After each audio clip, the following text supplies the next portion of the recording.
मालकिन, ए मालकिन, अरे फूल लेके आइल बानी। हाय हाय नाच पीटा, ई काहे इतना जोर से चिल्ला रहल बड़ा सवेरे सवेरे? हाय फूले लेके आइल बड़ा ना? कोनो लंका त ना उठा के लाइल बड़ा सोना के? फूल लेके आइल बड़ा? तो फूल जैसे बोली में बोला ना। अरे कांटा चुभाए वाला बोली में काहे बोल रहल बड़ा? हाय तो अरे मिट्टू दीदी काहे सवेरे सवेरे चिल्ला रहल हऊ? आय हाय बिल्लो, ई बोझा ओ रुंझुन पता ना कहां गायब हो गईली। अरे रुंझुन, अरे रुंझुन,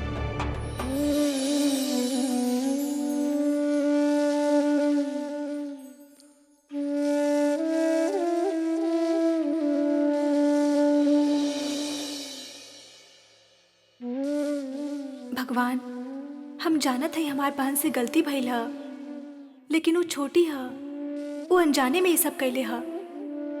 आप तो दयालु हई भगवान, ओकर जिंदगी के सारा तकलीफ के दूर कर दी।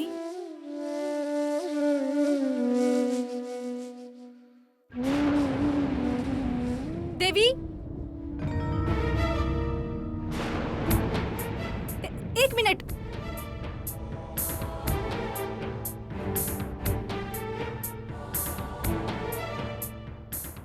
कहाँ जा रहा तू? तहरा से मतलब जहन्नुम में जा रहल बानी हम। ये कैसे बचपना हा? हमके बतावा तू जरा। देखा ऐसे हालत में तोके नहीं जाके चाहिए। तोके जाए क्या ना? चला तू हमारे साथ चला। अच्छा हमारे साथ चलबू तू? चला हमरा साथे। हम अबॉर्शन करावे जाता नहीं। और हाँ, हमरा पास ज्यादा टाइम नहीं खे। अगर तोरा के हमरा साथ चले के बा तो चला, लेकिन हमार समय व्यर्थ मत करा। हमार बात सुना देवी, हम तोके लेक्चर देवे की कोशिश ना कर रहे, लेकिन जे तू कर रहे गलत था। हमरा के ज्यादा गलत सही सिखावे के जरूरत नहीं के रोंजी। अरे बोझा रानी, आया बोझा रानी, तू एजा का कर रहल बाड़ू? अरे फूल के लिए।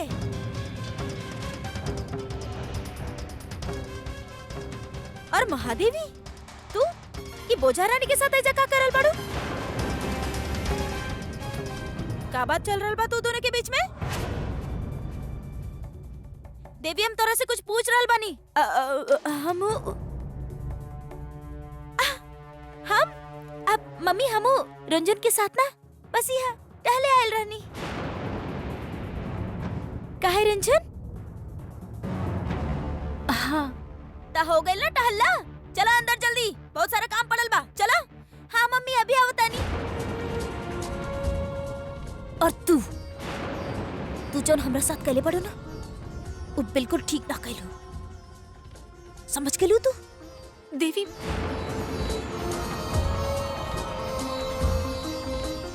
अम्मा जी, ए अम्मा जी, हम दूध वाला राम खिलावन आइल बानी अम्मा जी। काहे इतना देर कर दिया आज? हाँ देर हो गई अम्मा जी। ठहरो, बर्तन लाए थे।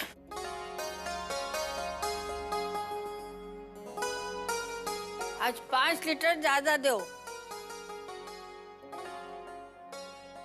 अरे देवी, इतना भोरे भोरे कहाँ से आई रही हो बिटिया? नहीं तो तुम 9 बजे से पहले तो उठत नहीं हो। हम बस बाहर टहले खातिर गइल रहनी। अच्छा, ये तो अच्छी बात है। सुबह सुबह उठने से मन और शरीर दोनों स्वस्थ रहते हैं। लेकिन ये एक दिन का नहीं, रोज का आदत डाली लो। ससुराल में भी खूब सुखी हो जाइयो। आय हाय अम्मा, अरे ज्ञान की बात करत आड़ू तो रोज करल करा। अरे एक दिन पढ़ावे से तोता ना पढ़ेला। बुढ़िया के जबान बाकी धतूरा। तू 4 बात सुन लो तो आदमी तोता के जैसन मिर्ची खाए लगे। आय हाय अम्मा, आप एको काम करी, आज से ना मर्चा खायल शुरू कर दी और ज्यादा ज्ञान की बात बोलबू, है ना? चला बिटिया।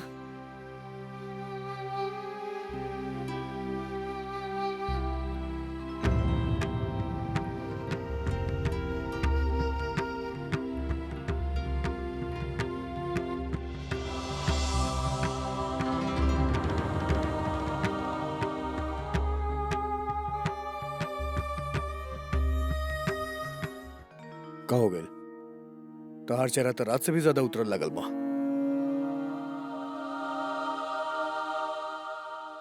अच्छा वो है महादेवी की शादी वाला बात। हाँ वो है खातिर। ना हाँ हाँ मतलब वही बात है। वो है बात बता। हमार नजर में नजर डाल के काहे नहीं खे बोलत? हमार आंख में आंख डाल के बोला यह बात बा? का कुछ छुपाओ तारू हमरा से? रंजन कुछ छुपाओ तारू हमरा से? तोहर आंख में से आंसू गिरत बा। बात छुपाओ तारू और बोला तारू कोनो बात नहीं खे। देखी शाम के संगीत और बहुते सारा काम है, हम जाके देखत हई।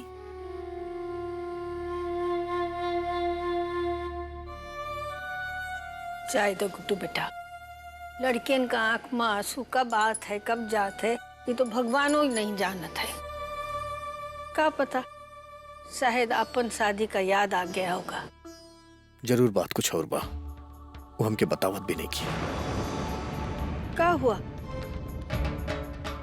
का सोचत हो? कुछ ना अम्मा, कुछ खास ना, बस ऐसे ही। बोला तो कुछ काम रहेगा? अच्छा हम कहते हैं कि आज देवी का संगीत है ना संध्या को, उससे पहले महादेवी का देवी का चुनरी चढ़ाए के पड़ी। संध्या के पहले सिद्धेश्वरी मंदिर से चुनरी लाए के पड़ी। अब रुंझुन का तो 4 कोस दूर हम भेज नहीं सकते ना, इसलिए बेटा तुमका जाए पड़ी। ठीक बा अम्मा, हम ले आए शाम के लिए, तू चिंता मत करा। लेकिन बेटा अब ही जाइयो तो संध्या तक आ ही सकियो। रास्ता बहुत खराब है और बहुत दूर भी है। ठीक बा अम्मा, तो हम अभी ले होता नहीं। ओमे कबा तू चिंता मत करा, हम अभी ले होता नहीं। हाँ उहे ता कब से हम आपके समझा रहल हई ना, पांडे निवास इत्तर वाली गली। ताऊ सुंगत चल आई। बंटुक दुल्हन कौन आने वाला है? ताऊ अरे अम्मा, हमके भी तो शौक है ना नाचे गावे के, यही खातिर ना हम डांस मास्टरनी के बुलाईनी हा। देखिए अम्मा, हम भी नाचब गाए महादेवी के संगीत में। अबे बिल्ला दीदी, अबे हम काय पीछे रह बे? अबे हम महादेवी के शादी में डांस करब। सिर देवी के गाना पर हवा हवाई। आय हाय बिल्लो, कलसन वाली नाचला तो 4 दिन। कल हमार देवी के हल्दी बा और फिर ओकर ब्याह हो जाई। फिर अपन देवी हमने लोगन के छोड़ के चल जाई है। फिर कौन बिटिया की दुलारी और के डांटी।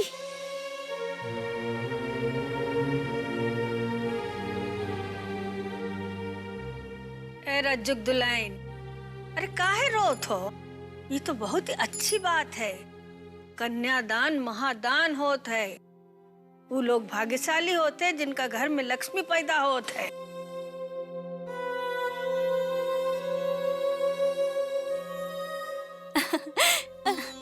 अरे आ गई नी आप। नमस्ते नमस्ते नमस्ते। इनकरा से मिली, ये है हमार अम्मा। नमस्ते अम्मा। खुश रहो। ये है मिठू दीदी, लड़की के अम्मा। और हम और कलसन वाली है लड़की की चाची। नमस्ते नमस्ते नमस्ते। अच्छा चलिए बैठी था, आई फिर हम बहुते बात करब आपसे। हैं आई। अरे ओ रुंझुन, 1 गिलास पानी लाई। हाँ जी मामी लावत है।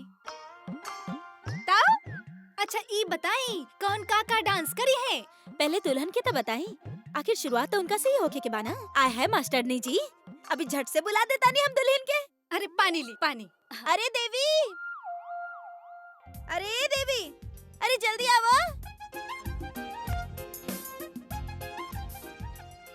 आ गई। ई ली मास्टरनी जी, आ गईली हमार महादेवी। देवी ई बाड़ी तो हर मास्टरनी जी, डांस मास्टरनी जी।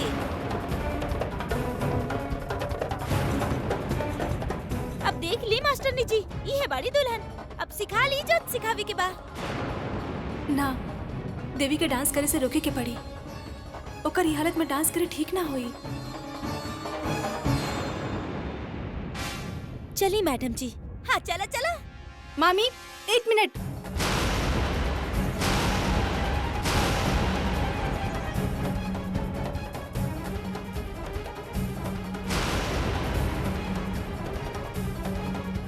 आप लोग डांस करी, देवी डांस ना करी।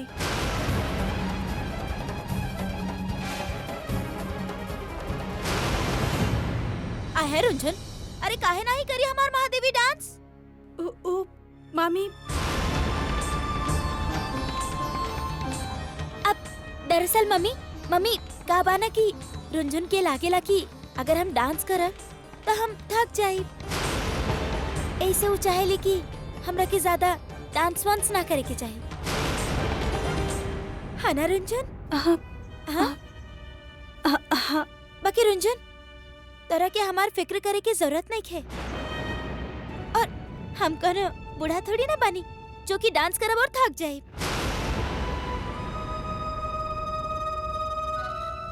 तो हम थोड़ा बहुत तो डांस कर ही सके नहीं, काहे रुंझन?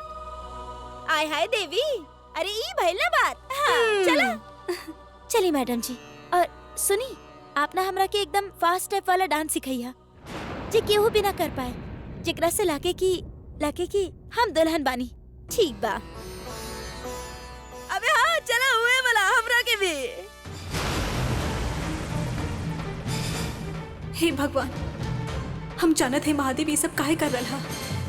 वो चाहता कि उतना तेज डांस करे कि ओकर बच्चा अपने आप अबॉर्ट हो जाए।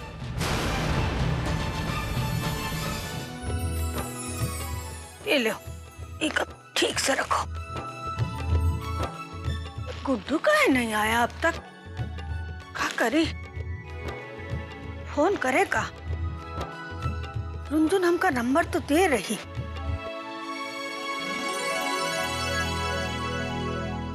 हाँ, ये रहा। लगाए थे फोन।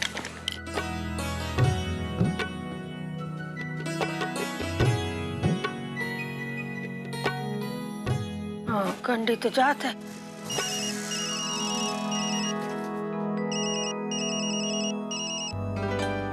अम्मा बोला। गुड्डू बेटा कहाँ पहुँचे? अरे अम्मा आवता नहीं, बस 1 घंटा में, टेंशन मत लो। अच्छा, जल्दी आ जाओ बेटा।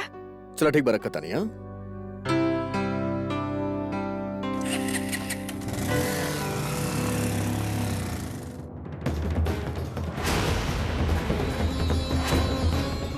देवी, दरवाजा काहे बंद करल हो? रुंझन, तू ये चाहे लो ना कि हमारे बच्चा की जान बचाए? बोला ना, ये चाहे लो ना तू? हाँ, हम ये चाहते हैं देवी। देखा, हमके लगा था ये बात के और छुपावल ठीक ना हुई। हम मामा मामी के तोहार और जब्बू के रिश्ता के बारे में सब कुछ बता देते हैं। हाँ हाँ रुंझन, तोरा के पता बा, अब से हम वही करब जैसे तू कहबो। लेकिन रुंझन, ओकरा से पहले तोरा के हमार 2 सवाल के जवाब देवे के पड़ी। ऐसे रुंझन, तू जौन भी कहबो ना, प्लीज रुंझन सोच समझ के कहिया, काहे कि नहीं में हमार निर्णय टिकल बा। ओकरा खातिर तोरा पास 1 मिनट के टाइम बा। बोला ना, का चाहेली?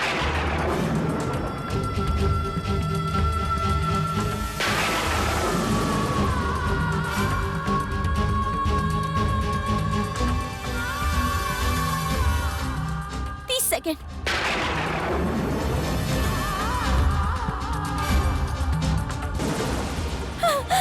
रुंझन,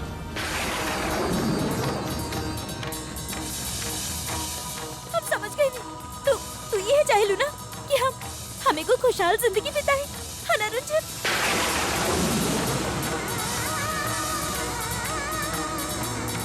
तू बहुत अच्छा बाड़ू रुंझन। ना तू रुंझन दीदी बाड़ू, रुंझन दीदी।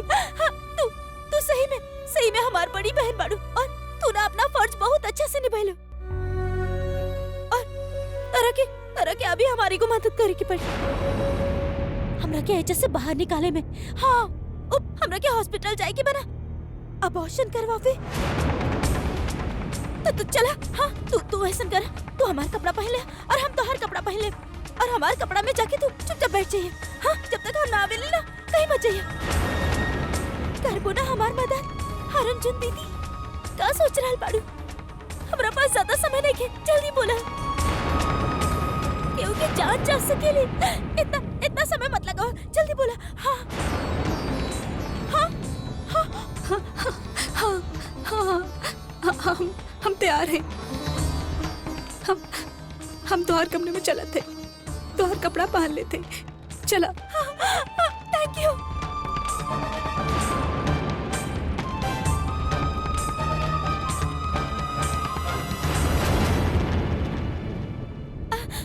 रुंझुन दीदी, ऐसा करा तू ना यहीं पे बैठल रहा और यहाँ से कहीं चाहिए हम।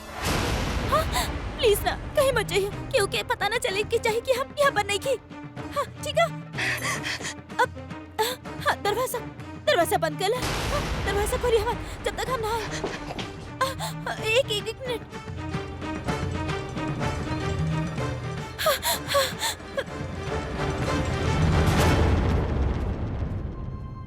दीदी प्लीज यहाँ से बाहर मत निकलिए जब तक हम ना आए। हाँ हाँ रंजन, और दरवाजा अच्छा से बंद करिए, खोलिए मत। हाँ?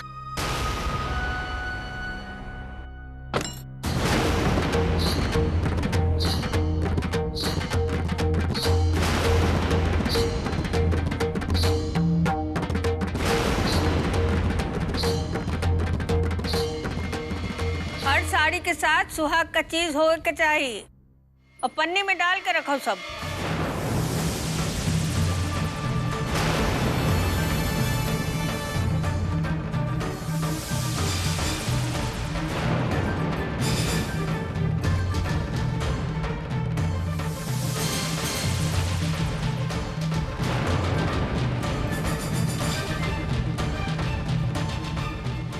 अरे बिजली वाला भैया, ये दिने में काहे जला के रख ले बानी सारा लाइट? अरे बिजली बिल आई कि ना? दिन में चेक करके देखे के पड़ेला मालकिन, तबे तो रात के जली।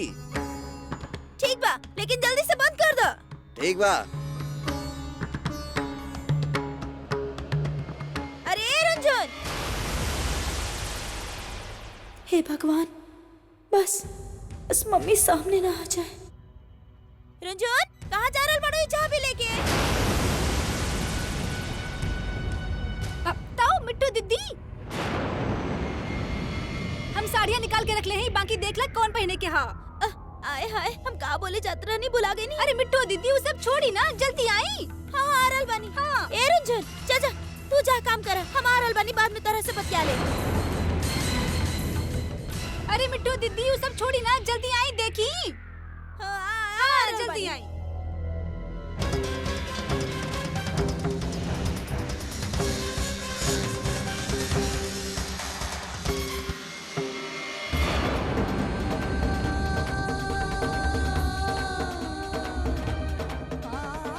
इले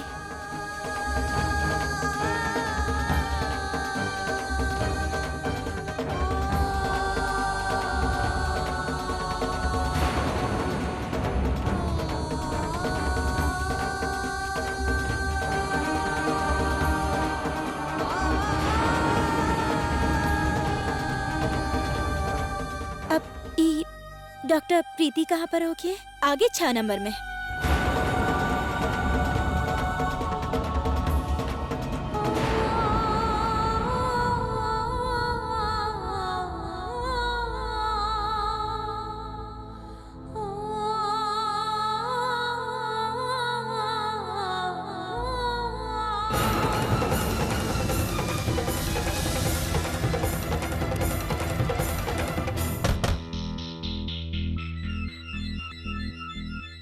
आई।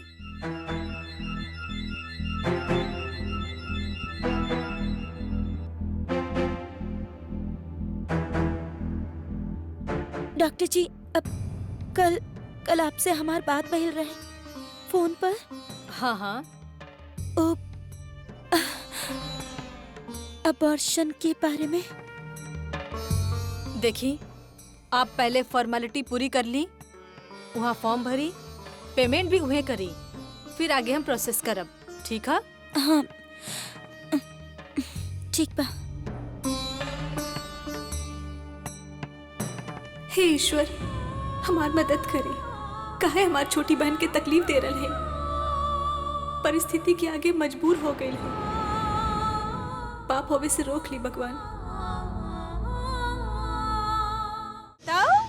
ली मिट्टू दीदी, हो गई निया पूरा तरह से तैयार। तब अरे इतना अच्छा साड़ी और इतना अच्छा जेवर मिट्टू दीदी, आप तो सोना पे सुहागा लग रहा है। आज ना रज्जू भाई साहब भारा के तरह मंडरा यहाँ पे।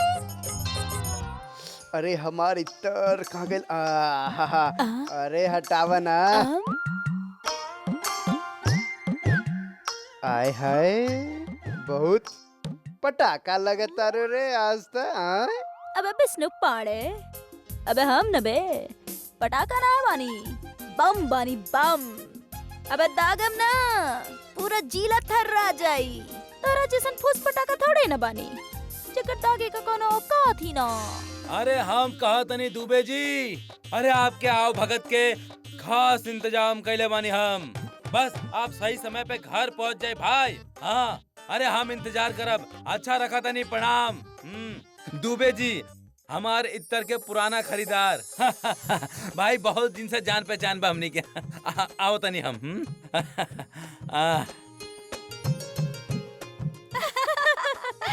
हाय हाय मिठो जी, हम कहा तनी मिठो जी बड़ा गजब ढा रहल बानी आप। देख लू हमार पसंद के कमाल। अरे हमके मालूम रहे इस साड़ी में आप एकदम सटीक लगबू। हाँ क्या बात है रज्जू भाई साहब। अरे दीदी जवाब तो दी रज्जू भाई साहब के, ऐसे चुप बैठल रहबू का? अरे जाए जाए। अरे सुनो सुनो। आय हाय पांडे जी, अरे आपकी पसंद पे केहू शक कर सकेला का?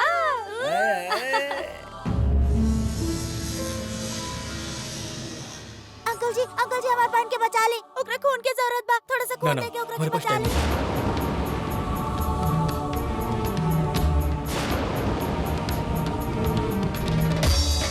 आंटी जी हमार बहन के बचा ली, थोड़ा सा खून दे दी प्लीज आंटी जी। कहा करे, केकरा से कहे? हे भगवान, अब तू ही कुछ कर सकेलू।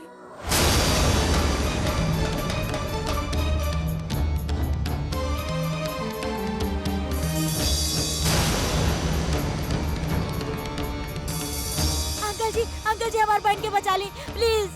का हो गइल बेटा? हमार बहन के जान खतरा में बा, थोड़ा सा खून दे के ओकरा के बचा ली।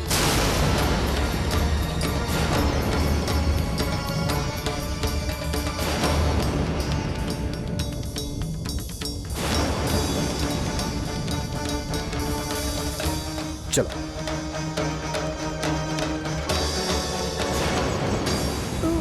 हमरा एगो फॉर्म चाहिए, अबॉर्शन वाला, अपना खातिर चाहिए। हाँ हम डॉक्टर जी से पहले से बात कर ले बानी।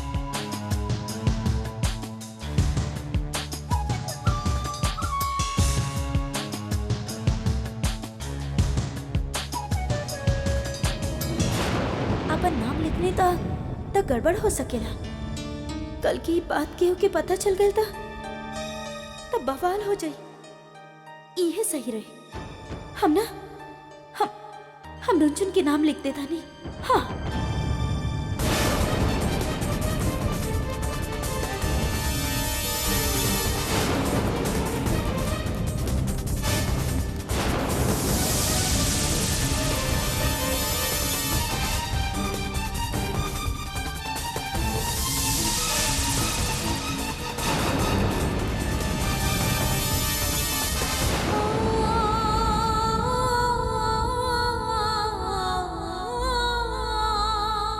हे भगवान, सब अच्छा करिहा, सब अच्छा करिहा भगवान।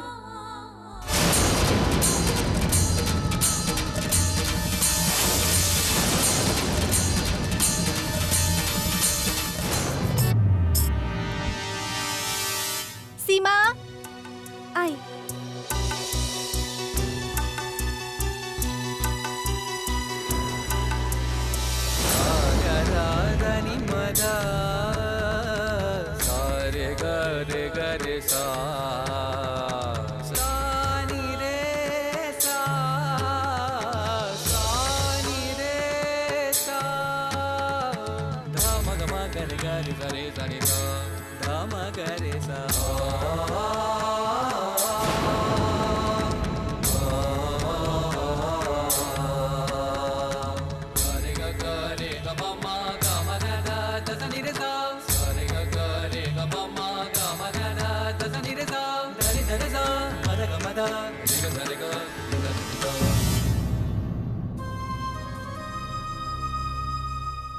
भगवान, अभी घर की इज्जत तुहार हाथ में है।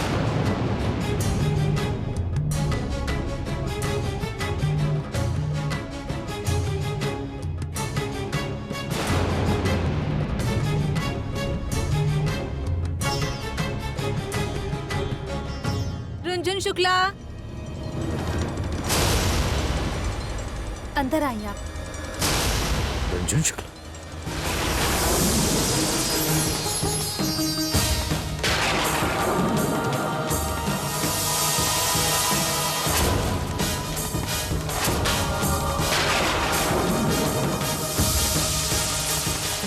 तो रात भर से परेशान तो रही, लेकिन अस्पताल में क्या करत आ रही है?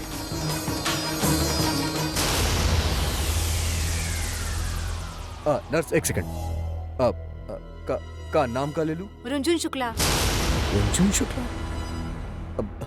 का भइल का बा? सब ठीक था ना? पेशेंट के डिटेल केहू और के बतावल अलाउड ना हा। अरे का डिटेल बतावल अलाउ नहीं के? हाँ? अरे हमार पत्नी बाड़ी हूँ। अच्छा ठीक है, वो एबॉर्शन कराए खातिर आइल हा।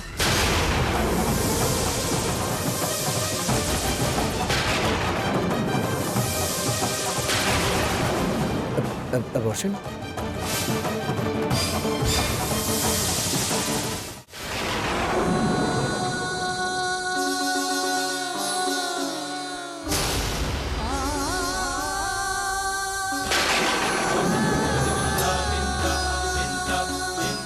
रंजन! सुनी, रंजन! के हैं आप?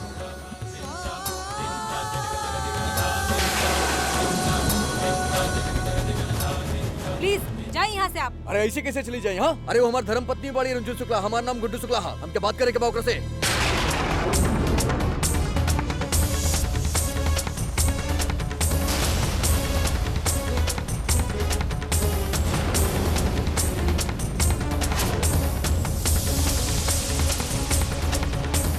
रंजन! रंजन! रंजन! रंजन!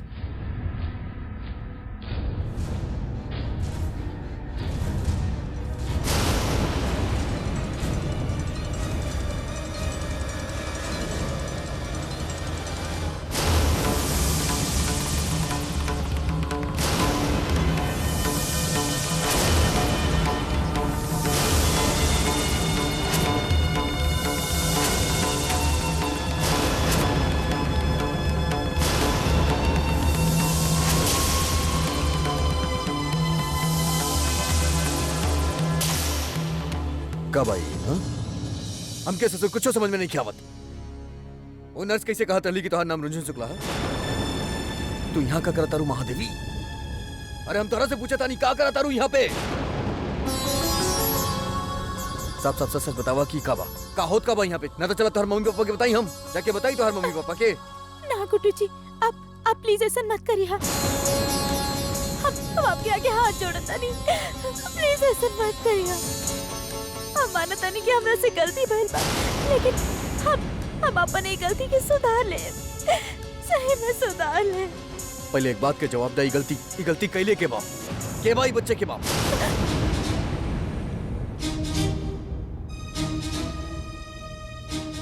तारा से पूछा था नहीं के भाई बच्चा के बाप?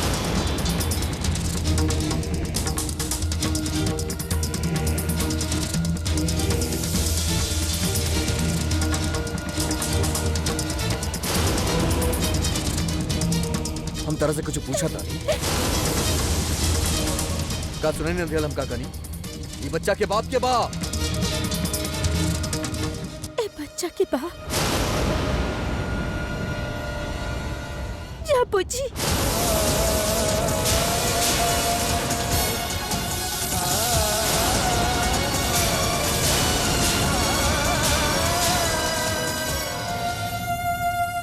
सारा करस्तानी होकर भाई कर मतलब ससुर कब्बो ना सुधरे। एक काम करो, ससुर चार हाथ मारा बुलाओ तनी करके तेरा पास बुलाओ और शादी करवाई बोकर। ना, हमरा के ना करेंगे जब बुच्ची से शादी। ना करेंगे मतलब? हाँ? ना करबू? ना का करबू का? सुना है यार, ससुर जब्बू के अवैध बच्चा के तू अपन दूल्हा के सर पे मरबू? सही बाका? अरे ई पाप बा पाप। कोनो पाप ना लगी हमरा के। हम जौन कुछ कहनी सिर्फ अपन इज्जत खातिर कहनी। और जब बुझी उदा हमार प्यार के नाजायज फायदा उठेनी। हम गए रहनी जप्पू जी के पास। हम कहनी कि हमार पेट में उनकर प्यार के अंश पल रहल बा, लेकिन वो हमरा से रिश्ता तोड़े चाहे और वो हमरा के बद चलन कर और पता न का माना तनी गलती भइल बा हमरा से।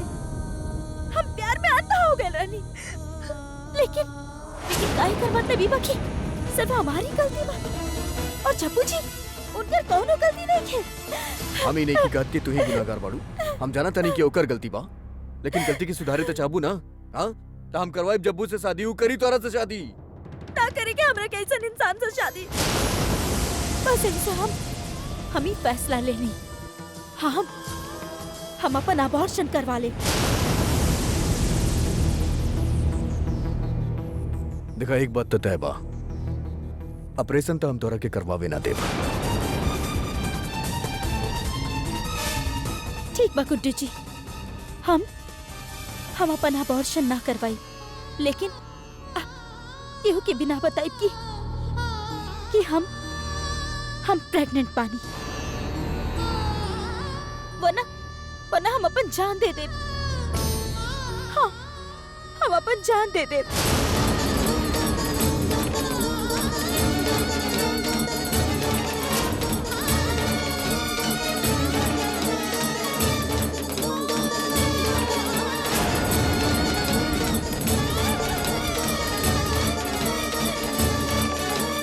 मतलब रुनझुन तारा कमरा में बैठल बाड़ी। का बात बा, महादेवी बन के। हाँ तारा माँ बाप के बारे में पता नहीं क्या, मामा माई के बारे में पता नहीं के, तो जान खा जाइए, छोड़िए ना ओकरा के, जिंदा गाड़ दी। का करी ससुर तोहार तो भेजा घुमल बा, हमरो घूम गइल बा, काम करता नहीं।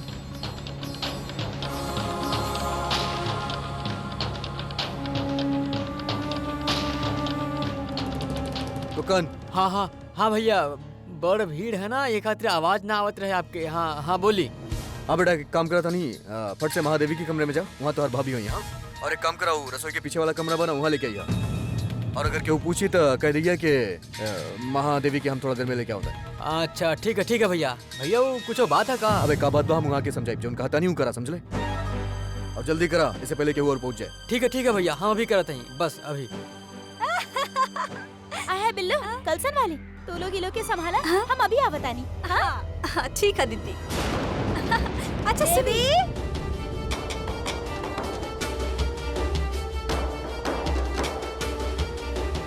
अरे देवी, अब का हुई? हे भगवान, कहीं के ऊपर ना आ जाए।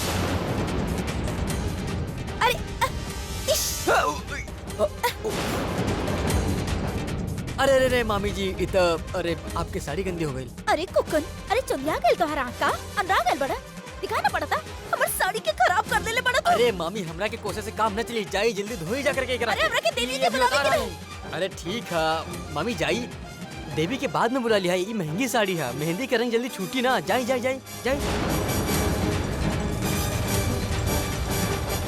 अरे ओ भौजी, अरे यहाँ ये सब ई जरा बाना एकरा सब साफ करवा दी, ठीक है? हाँ, अच्छा ठीक है, साफ करवा दिया।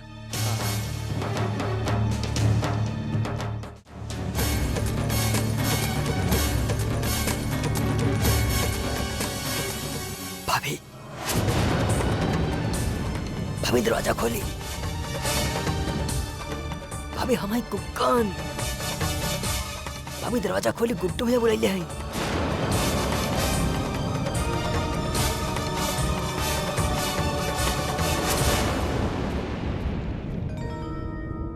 भैया हमके रसोई के पीछे वाले कमरे में बुलाइले हैं। वो महादेवी के लिए क्या आ रहा है, आप जल्दी चलिए। कुछ और कहनी हो? अब महादेवी कैसन हा और ओकर बच्चा वो ठीक था ना? बच्चा? एकर मतलब कुकन भैया के कुछ ना पता। भाभी आप ही संकेत की ड्रेस काहे पहने हैं? कुछ ना, बस ऐसे ही। चला फिर चलिए देवी,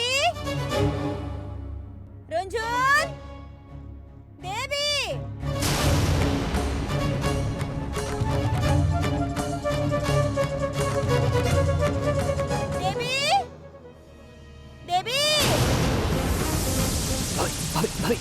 कुछ मामी अभी आई नहीं। का भइल इतना देर काहे हो रहल बा? अभी महादेवी के तैयार करके लावत है। आ जल्दी लेके आवा देवी के, बहुते देर हो गए। सब लोग इंतजार कर रहल बाड़े ओकरा खातिर। हाँ मामी लावत है। हाँ आवा जल्दी।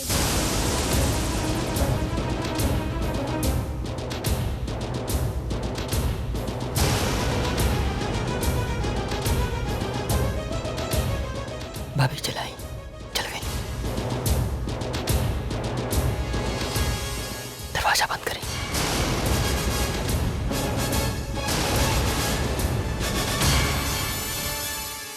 आई आई आई भाभी।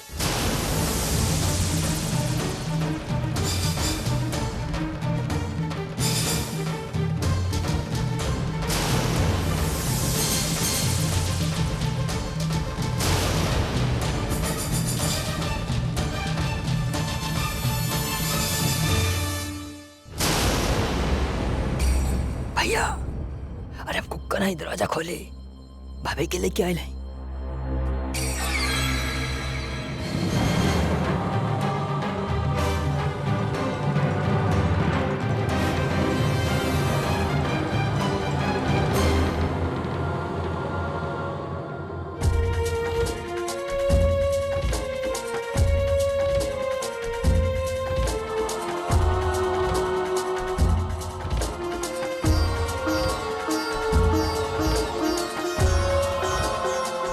बस अब हो गए महामिलन की कुछ बाकी बावी।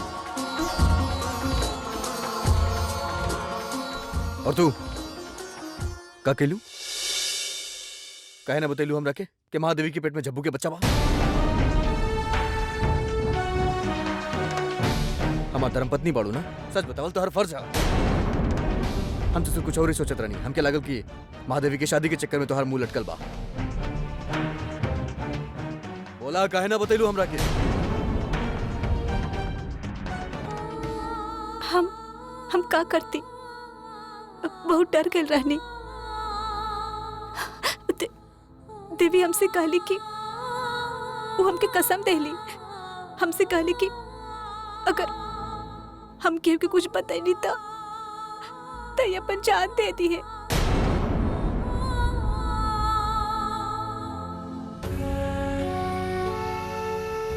ठीक भाभी, अब डर खत्म हो गई। चला अभी तू लोग कपड़ा अदला बदली करा, हमनी बाहर जाता नहीं। हाँ दरवाजा बंद कर। देवी, अरे देवी, रंजन,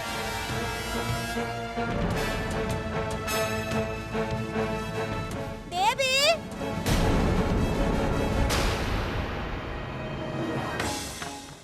आओ आराम से। भैया रास्ता क्लियर है, अभी निकल चला था।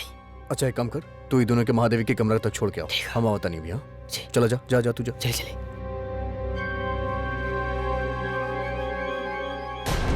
देवी, देवी, देवी, देवी, पांडे जी।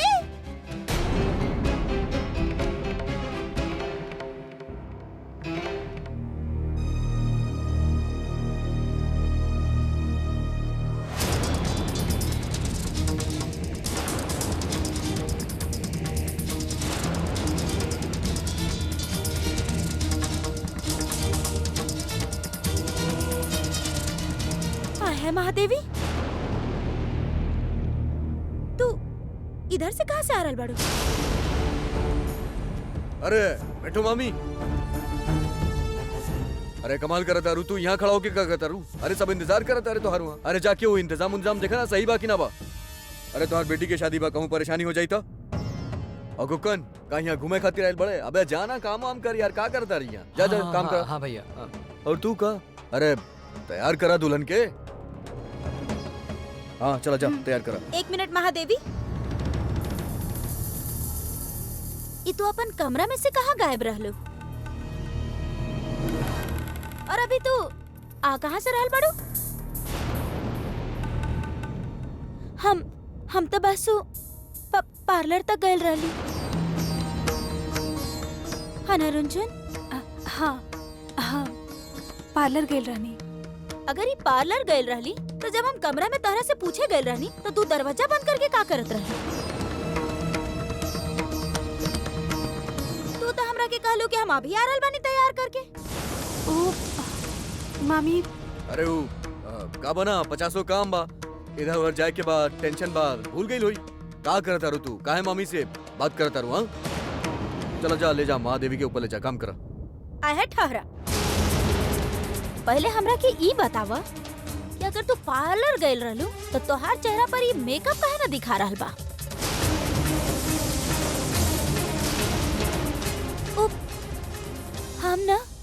हम पार्लर गए रहनी लेकिन वो बंद रहे ऐसे हम वापस आ गए। आए हाय महादेवी, कहानी तो तू बहुते अच्छा बना रहल बड़े ये बोझा रानी के साथे मिलके। अब हमरा के ये बतावा कि कब से साठ-गांठ चल रहल बा तू दोनों के बीच में? अरे हम कहा तने मिठू जी, अरे तू, अरे महादेवी बेटा तू अबले तैयार ना भइलू? हम कहा तने मिठू जी, महादेवी अबले तैयार काहे ना भइली?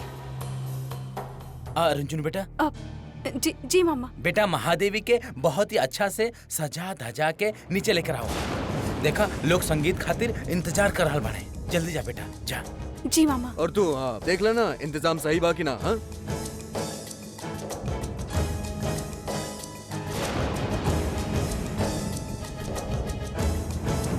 हम कहा तनी मिठू जी, इतना परेशान काहे बानी आप? आया पांडे जी, हमरा के लागेला ना कि बोझा रानी और महादेवी हमरा से कुछ छुपा रहल बाड़ी। कौनो न कौनो गड़बड़ जरूर बा। अरे हम कहा तनी मिठू जी, कैसन बात कर देनी आप? अपन बेटी के जासूसी कईल बहुत ही गलत बात बा। ये सब काम छोड़ा और चला।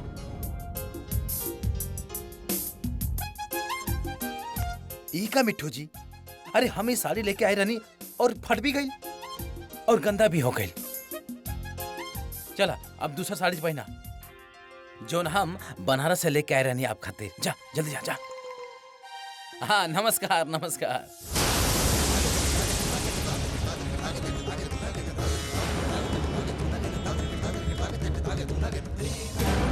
अरे भैया अरे भैया हम चलत हैं भैया।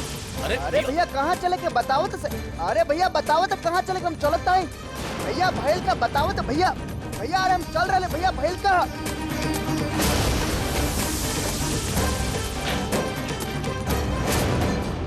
तो ससुर। लेकिन भैया हम केले का ही बताई तो सही। बताई का केले बाड़े? अबे कोनो लड़की की इज्जत के खिलवाड़ करता रहे हो, कहता रहे का केले बाड़ी? अबे ससुर पाप लगी तोरा के, पाप। महादेवी के साथ का केले बाड़े पता नहीं के तोरा के? का केले भैया हम? हाँ का केले हम? कौन पाप केले है? और महादेवी का 2 साल के छोट बच्चा जो समझ में ना रहा ओकरा साथ का हो रहा? भैया हम आपके बता रहे हैं, लड़की बहुत चालू है और जबरदस्ती हमारे खिलाफ साजिश कर रहा, आपके भड़का रहा और इस सब के जिम्मेदार वो खुद है, हम ना है। अबे तुम्हारा दिमाग खराब हो गया का? कि उस सब के जिम्मेदार बाड़ी? अबे ये सब के जिम्मेदार तू बाड़े। अबे ओकर पेट में बच्चा पलत बा, बच्चा के बाप तू बाड़े। अबे का गुजरी ओकरा पे? कबो ससले बाड़े? भैया ओकर कर्म है तो भोगे, केहू के ठेका लेके ना बैठल है हम। ससुर ओकर कर्म बताऊ भोगे। ससुर तोर बाप तोर अम्मा के साथे कैले हो तब तोरा की बात समझ में आवा। अबे का भैया? अबे का भैया? हाँ का भैया? एक बात कान खोल के सुन लो, तो ओकरा से शादी करबा, ओकरा अपना ही बा, अपन नियत बदला, समझ ले? सही कह रहे भैया, बिल्कुल सही कह रहे। अरे हमार तो नियत बदल गए लेकिन आपके तो धर्म बदल गई। कहा मस्त मौला गुड्डू शुक्ला और आज के गुड्डू शुक्ला चोरू के गुलाम। का बोला बे? का बोला? का बोला? हाँ हाँ बोला चोरू के गुलाम बोला? फिर बोला चोरू के गुलाम। कुक्कन बोला क्या गलत बोल रहे हैं कुक्कन? आज तक कबो हम गुड्डू भैया और रुनझुन के बीच में आईली ना। ससुर भाभी के नाम इज्जत से लो। हाँ हाँ कुक्कन उहे तोहार रुनझुन भाभी। भैया बोले कि रुनझुन के परेशान करे क्या कैली ना? भैया कहले रुनझुन भाभी के पति के अगवा करे क्या कैली? भैया कहले कि अभिज्ञान दीक्षित के परेशान करे क्या कैली? लेकिन कब वो कुछ न पूछनी। और हम तो महादेवी के खुलेआम धोखा दे रहे, लेकिन भैया का कहले रुनझुन के पता भी न लागे देले कि गुड्डू भैया के साथ फेरा ले रहल बिया। होगी अगला 7 जन्म तक। अन्याय कहले बारे, अन्याय गुड्डू भैया, अन्याय। अबे हम का अन्याय करले बानी बे? अबे हम का अन्याय करले? अन्याय तू करता रे। ससुर शादी कहीं स्वीकार कहीं ओकरा के। अबे तोरा तरह उ लड़की की इज्जत के साथ खिलवाड़ ना कहीं हम। अबे मरे के अलावा कोनो रास्ता ना छोड़ ले तू ओकरा आगे। भैया मरे अजीब है, उसे हमके का मतलब है? अबे तुम्हारा दिमाग खराब हो गेल बका। अबे इंसानियत कहाँ मर गइल बा? ये सिखैली रहनी हम तोरा के। भैया जे आप हमके सिखैले रही ना, वो तो आप खुद भूल गए रही। आप ही सिखैले रही ना कि रुनझुन भाभी से नफरत करा, लेकिन अब तो आप खुद ही रुनझुन भाभी के अपना ले ली। अबे काहे कि हम ओकरा से प्यार करेली। प्यार करत तक करी ना, करी प्यार, हम मना कैले है का? लेकिन आप अपन टांग जबरदस्ती हमार जिंदगी में काहे अड़ा रहल है? भैया प्यार न करे लगल है आप रुनझुन के प्यार में आन्हर हो गए हैं, दिखाई न दे रहा आपके। और हाँ, जेकरा से आप प्यार करत ही ना, महादेवी ओकर छोट बहिन है, ये खातिर आप हमरा साथी सब कर रहल है। अबे ई खातिर नहीं की करत कि ओकर छोटी बहन बाड़ी। अबे वो औरत बाड़ी, औरत के इज्जत कैल हमनी के फर्ज बनेला। अबे ससुर कोनो शरीर के कपड़ा नहीं की कि जब मन चाहे उतार के फेंक देनी। भैया आपके जे करे के हा करी, आपके इज्जत करत हैं भैया, आपके सम्मान करत हैं, लेकिन एक ई मतलब ना है कि आप हमके खरीद ले लेंगे।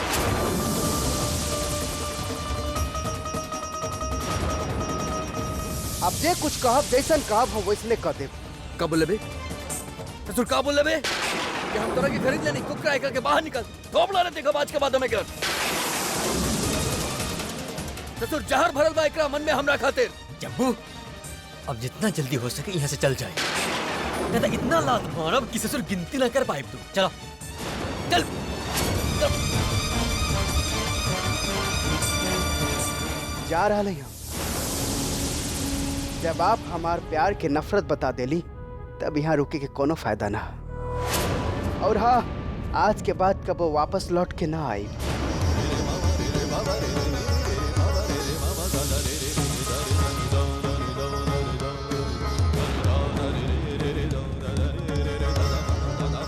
अरे एकरा मन में नफरत भरल बा, हमार प्यार के जहर बोलत भाई। तू लोग के लागे रहा कि हम तोरा पे शासन के लिए बानी, तोरा के लागे रहा कि हम तोरा पे शासन के लिए बानी। एक काम करा, तू निकला। अरे भैया सब लोग निकला है, हमके केहू के कोनो जरूरत नहीं के। सब निकला यहाँ से, निकला सब निकला, जा यहाँ से। हम कहा नहीं, हमार केहू की जरूरत नहीं के।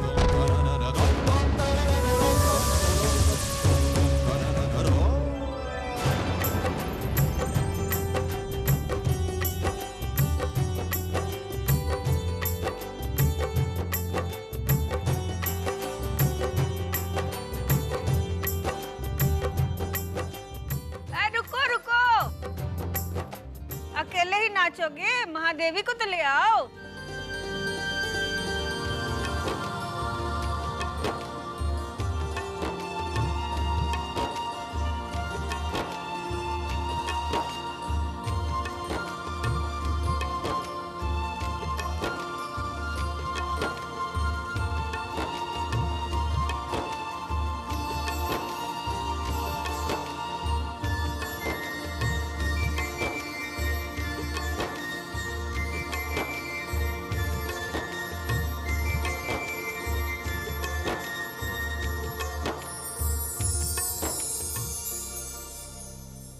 हमार बेटिया कितना सुंदर लग रहा बाड़ी ना। आज जितना खुशी के दिन बा ना, उतना ही ज्यादा गम तो हर विदाई के बा। पर का करी, हर केहू अपन करेजा के टुकड़ा के एक दिन विदाई करेला। यह तो समाज के नियम बना। आपन एक गलती की वजह से आज महादेवी के सबके साथ ही ना आपन साथ भी धोखा करे के पड़ रहा। हमके तो डर लग रहा, अगर सबके सच्चाई के पता चली तो का होई। अरे बिलो रानी, अब तो महादेवी भी आ गई ना। अरे हम तो सुबह से तहर डांस देखे खातिर तड़प रहल बानी। तड़प का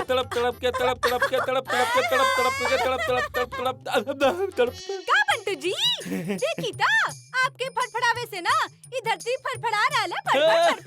फड़फड़। बिलो रानी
खुशी का मौका है, जाओ बिटिया।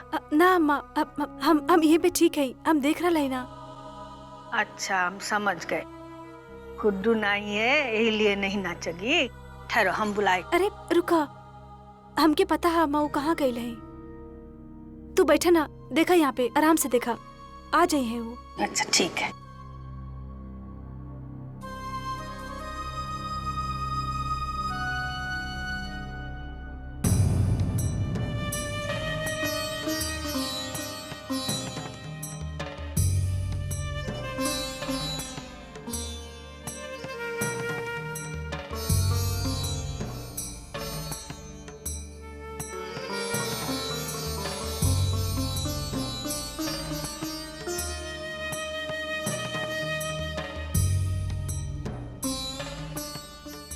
भाभी,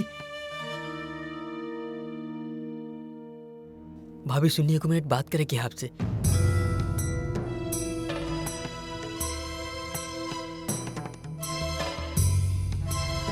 कुकन भैया, का भाई बोली? भाभी जल्दी चली, बहुत गड़बड़ हो गई है भाभी। जब वो ने भैया से झगड़ा कर ले लिया। हमके पता रहे ये होई, जेकर डर रहे उहे भइल। भाभी भैया बिल्कुल आपस से बाहर हैं, आप ही समझा सकेली। आप चलिए, जब वो बहुत अनसन बोल देला है उनकर। चली, चलत है।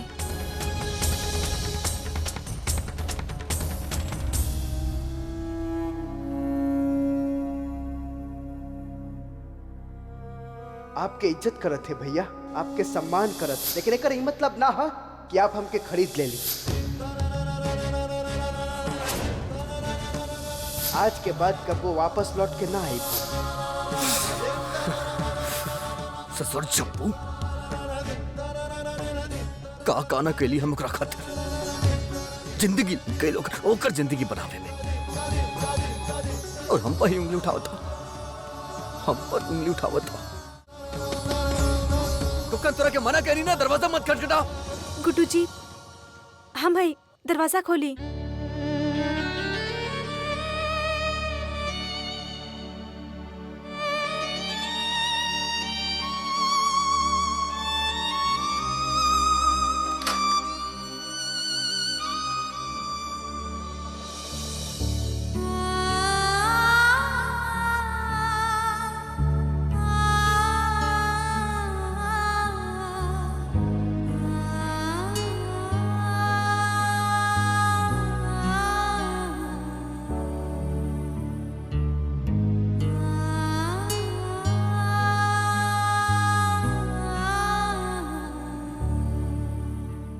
देखिए, गुस्सा मत करी, गुस्सा से कोनो फायदा ना हुई। का रहे और का हो गई। अरे अपन छोटा भाई की तरह रखे ली कुकन झब्बू के, हम अपन छोटा भाई की तरह। और का करके गई हमरा साथे? वो कलस की हम ओकरा के खरीद ले लेबानी, हम खरीद ले लेबानी ओकरा के। हमार प्यार के नफरत का हेला हो। का के गैल हमके का के गैल बा कि शकल ना दिखाई हमके, अपन शकल ना दिखाई हमके। तब फिर आप अफसोस काहे कर रहे हैं? गलती वो कैले हा, आप तो ना कैले है ना, तो फिर काहे परेशान हो रहे हैं?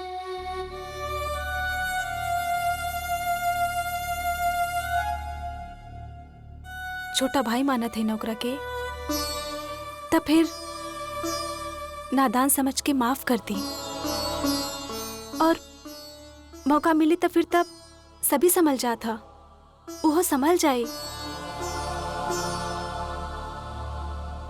वैसे भी सारा कसूर हमारा, हमार गलती की वजह से सब कुछ हो रहा। एक तो गलती करनी, ऊपर से आपके कुछ बताइनी ना। तू अपना आपके दोषी मत ठहरावा, अच्छा बात नहीं किया। ससुर हमें बेवकूफ रहनी, चौन हम एक बार सोच लेनी के हम जब्बू के जबरदस्ती शादी करवा दे महादेवी से। अरे लायक नहीं खे उकरा के, बिल्कुल लायक नहीं खे। अरे हम करवा भी देती का तारा का लागे रज्जो पांडे राजी हो जात। हाँ, जब्बू जैसन के अपन दामाद स्वीकार कर ले तू। अरे ना करा तू। आपके बात शायद ठीक है, लेकिन केहू माने या ना माने, हम जानत हैं, हमके आप पर गर्व है आप अपन जिम्मेदारी निभावे में कोनो कसर ना छोड़नी, लेकिन जोड़ी तो ऊपर वाला बनावेले। हम लाख कोशिश कर ली, लेकिन अगर ऊपर वाला ना चाही तब जब्बू और महादेवी के केहू ना मिला सकत था। लेकिन अगर ओकर मर्जी है तो फिर उनकरा मिले से केहू ना रोक सकेला।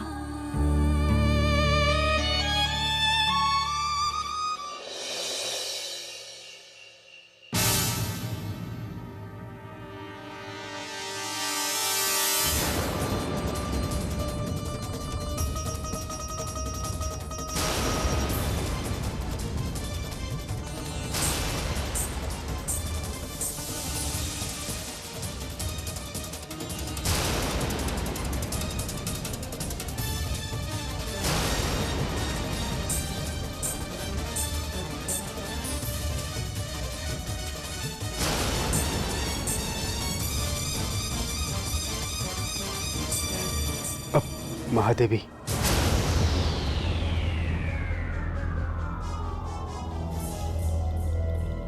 हम जानत है कि हमरा लगे तोहरा पास कहे खातिर कुछो ना हो, लेकिन कम से कम हम तोहरा से माफी तो मांगे सकत है।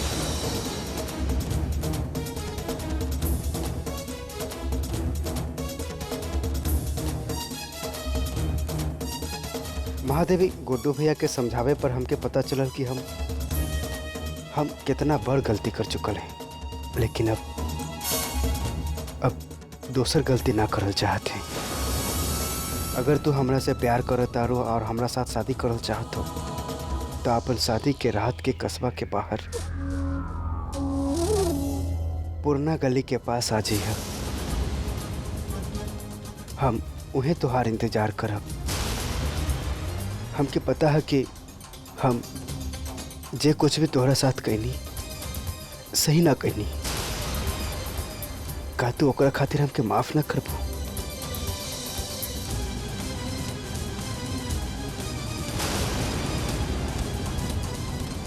आहा, ये झबुआ एजा का कर रहल बा, वो भी देवी के पास। ये ओकर कान में कौन सा मंत्र पड़ रहल बा? कहीं फिर से कोनो खटमंडल तो ना कर रहल बा?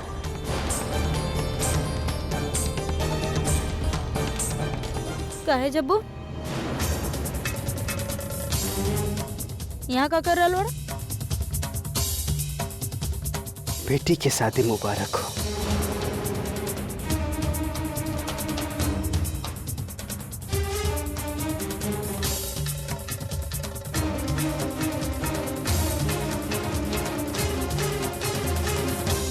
है महादेवी, ई जबू का है आल रहल? का पूछत रहे तरह से? मम्मी वो हमरा से गुड्डू जी के बारे में पूछा खातिर आयल रहे, क्यों कहाँ पर बाड़े। बस जबुआ लुच्चा लफंगा से दूर रहा, और गुडुआ के पता पूछे खातिर वो तोहार खोपड़ी में सट के काहे पूछत रहला? एकदम ओकरा से मत बात करिया, समझ लू कि ना? कब ना तू समझत नहीं खो। महादेवी की शादी जब्बू से ना हो तो अच्छा बा। अरे जब हमके पलट के जवाब दे सकेला, हमसे ऊंचा आवाज में बात कर सकेला, हमके कहेला कि हम खरीदने ना, तब महादेवी के साथ पता ना का करी। लेकिन ये भी तो सोची, महादेवी के पेट में झब्बू के अंश है, और ऐसा हालत में कहा ओकर केहू और से शादी करल ठीक होई? हम जानता नहीं तू सही कहा तारू, ई सही नहीं खे, लेकिन अभी हम ससुर जबरदस्ती शादी करवा दे तब बाद में का हुई, बाद में झगड़ी है, ओकर जिंदगी नरक बना दी है। ऐसे अच्छा कि ना ही होके। तू टेंशन ना ला, सब कुछ ठीक हो जाए, कुछ न कुछ रास्ता तो निकल ही आई। चला अभी चलल जाए, सब लोग ढूंढत हुई हैं। चला चला चले। चलो चला, अब चला, सब चला। लोग भोजन कर लो, आओ। हाँ हाँ जा जा जा। हाँ चला हो चला, जा। चली चली।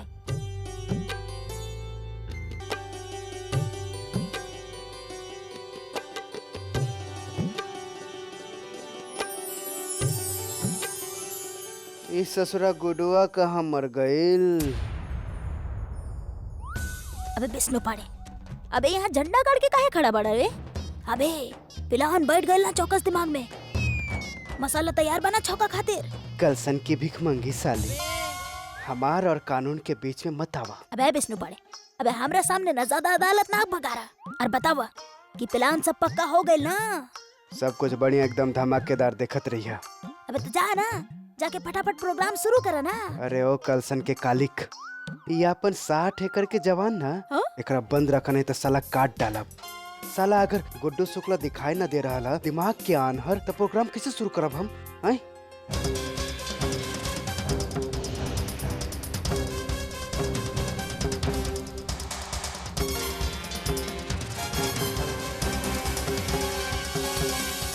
इला विष्णु भैया, शैतान के नाम ले लो और शैतान हाजिर। अबे जा, माहौल बनावो, जा ना बे। साला अगर जा रहे तो धक्का काहे देत बानी? गुड्डू शुक्ला, अरे गुड्डू, का हो गइल? अरे कुछो ना उहे भाई ये नहीं आवा ना, ऐसे बात करे के है ना बोला ना का हो से गइल? ढूंढ रहे यार तो के जरा बगल वाला घर में चलत है। काहे? का हो गइल? अरे खास पार्टी के इंतजाम कैले हई, तोहार हमार जैसन पिए वाला लोग के खातिर कैले हई। देखा यहाँ इंतजाम करती ना तो कानूनी व्यवस्था बिगड़ जायत ना, पिए पिलावे में। चला ना, बहुत बढ़िया जमी पियाब। हमने चर्च कर जाए, गिलास से गिलास टकरा के बहुत मजा आई। बिल्लू रानी की कसम।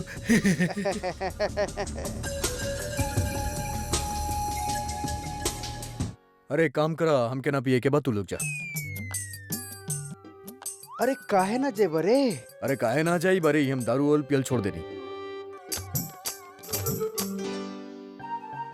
काम कितना नशा चढ़ल रहेला, आप का करब? और वैसे भी अच्छा बात नहीं क्या दारू पी के काम पे आवल। हाँ तो दुकान पे कैसे बैठो?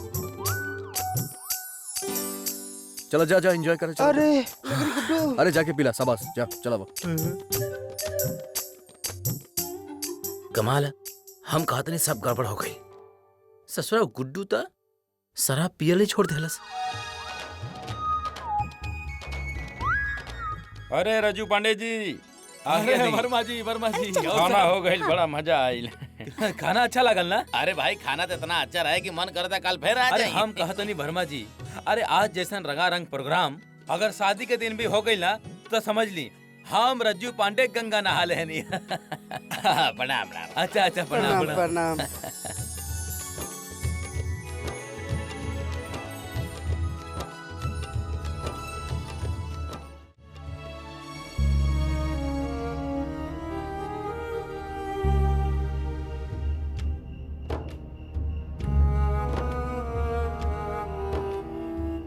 तो यहाँ पे बड़ू, हम तोरा नीचे ढूंढता नहीं। का हो गइल? का सोचता रू? समझ ना पा रहा है कि महादेवी इस सबसे कैसे निपटी। वो हमके अपन कसम देके हमके बहुते मुश्किल में डाल देले हा। जाकर भी कुछ न कर सकत है, लेकिन ओकर बारे में सोचल बिना रह भी तो ना सकत है। हमार बहिन हो।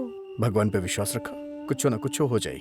का बाबू हमनी दोनों के मिले बाड़े ना, तो महादेवी के बारे में भी सोच ले हुई है। कोनो न कोनो जीवन साथी तो हुई होकर, और जैसा ही हुई आखिर मैं शादी तो वही से हुई ना। चला अभी बस बहुत रात हो गई बा, नीचे चल जाए। आवा।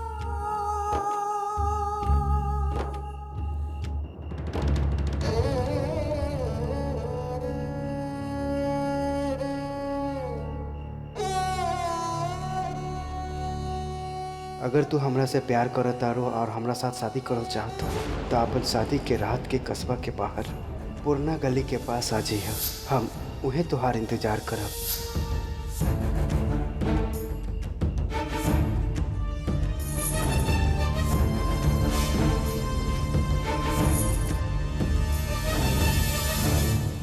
हम जे कुछ भी तोहरा साथ कहनी सही ना कहनी, का तू ओकरा खातिर हमके माफ ना कर? देवी, अरे देवी, देवी,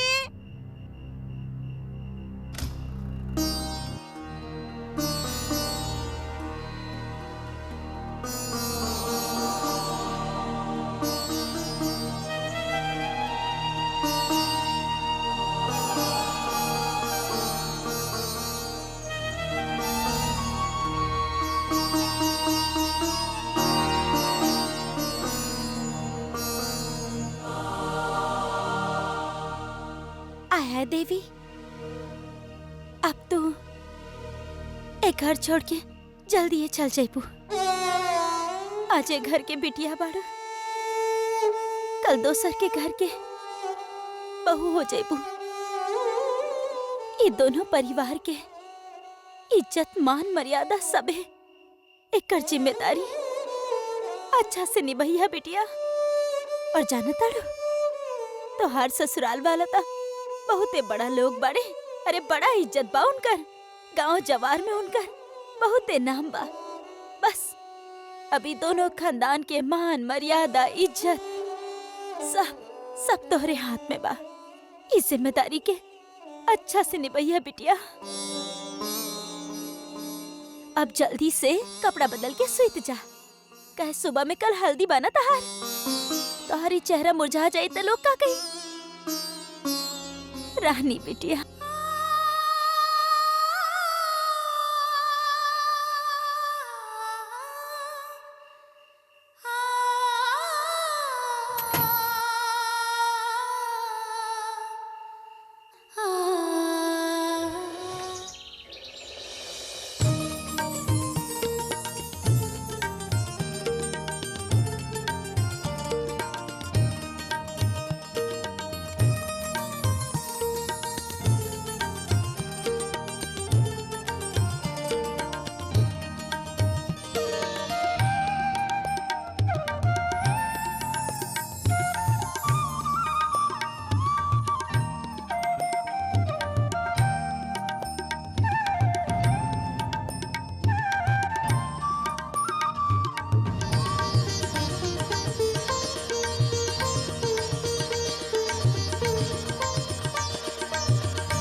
छोड़ के। अरे तू जावा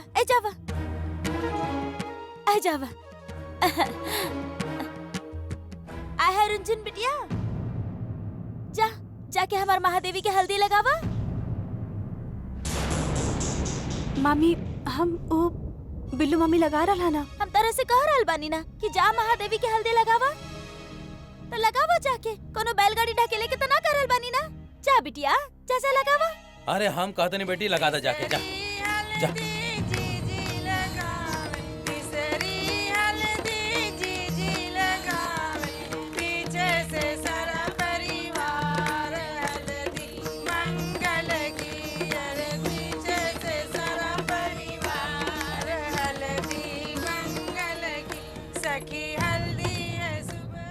है बिल्लू, अरे सुना तो सही। अरे काहे मुंह तिरको ना चौकोना बना रहल बाड़ू? अरे तारा की समझ ना आइल का? अरे पोछा रानी के एले हम अपन महादेवी के हल्दी लगावे खातिर कहनी कि वो भागो वाली के भाग हमार महादेवी के संग हो जाए।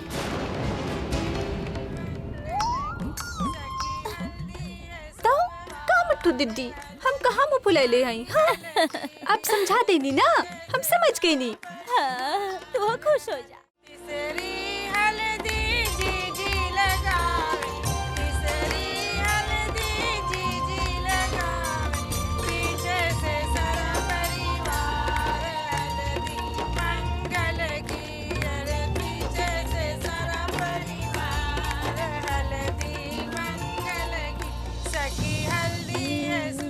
हमारे ऊपर आयली मुसीबत के कारण सिर्फ तू बाड़ू रुंझुन, सिर्फ तुम और तुम्हार पति गुड्डू जी। बस ज्यादा हल्दी लगावे की जरूरत नहीं है हमरा के।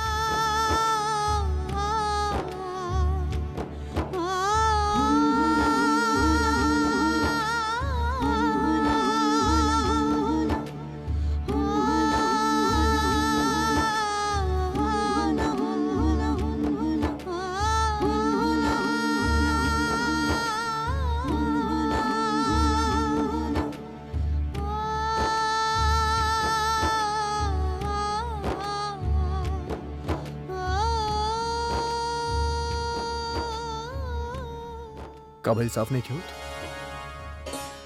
हम पानी दे तरह के तू साफ कर लेबू। हम दे देता नहीं, चला इला इला साफ कर अच्छा से।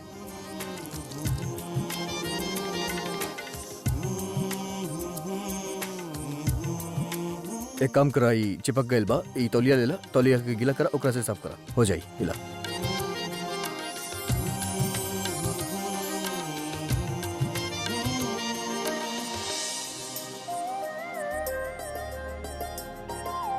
देखाओ तनी,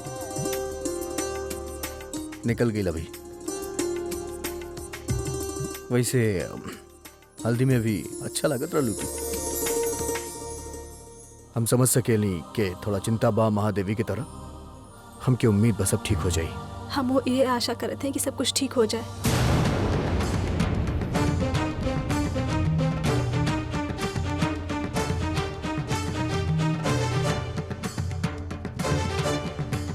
अबे इ मिठो जीजी त जुठाई बादन में तीर मारत रहली। काहे कि गुडुआ त बन गइल बा बीवी के दीवाना। मिठो जीजी कुछ भी कर ले, लेकिन अभी हीरोइन ना ये घर में ना रुकी। अबे वो अपन भाग लेके ना गुडुआ के पीछे भाग जाइए।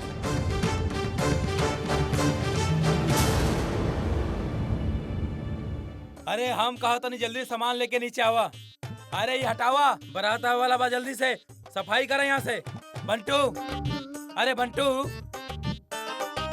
बंटू, अरे हम कहा था नहीं। अरे सुना भाई, जाके औरतन से कहा कि जल्दी यहाँ जास, पूजा के थाली लेके। अरे बारात के समय हो गए बा भाई। हाँ जा जल्दी जा, जा भाई जल्दी जा। हाँ। अबे विष्णु पाड़े, अबे तू बे औरतन की भी नाक काट दे बका। अबे दरवाजा खोला, न तो ये दरवाजा नाम तोड़ दे, बता दे तानी खोला। अरे काहे चिल्लाता रू रे? अरे देखत ना बारू हम कपड़ा पहिर रहले, तैयार हो रहले। अबे कम से कम हमरा के तो भीतर आवे दो। अरे साला साला चिल्ला चिल्ला के कान में चरस बो देले बारू। अरे देखत ना रहले, तैयार हो रहले। का बात बा विष्णु पाड़े, तू तो बहुत जच रहल बड़ा बे। हाँ?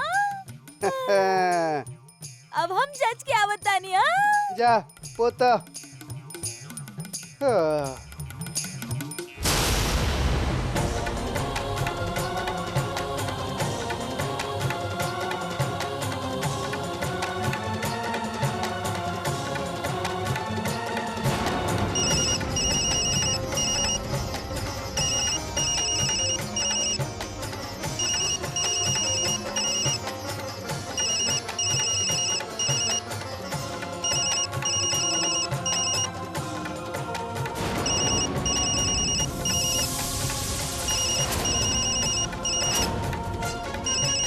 छप्पू जी,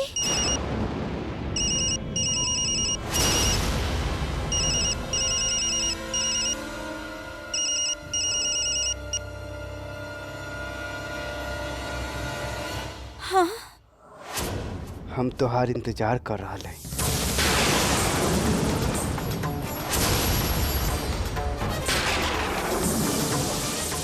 महादेवी, हम जानत है कि हमरा से बहुत बड़ गलती हो गई है और ओकरा खातिर हम तोरा से माफी भी मांग चुकल हैं।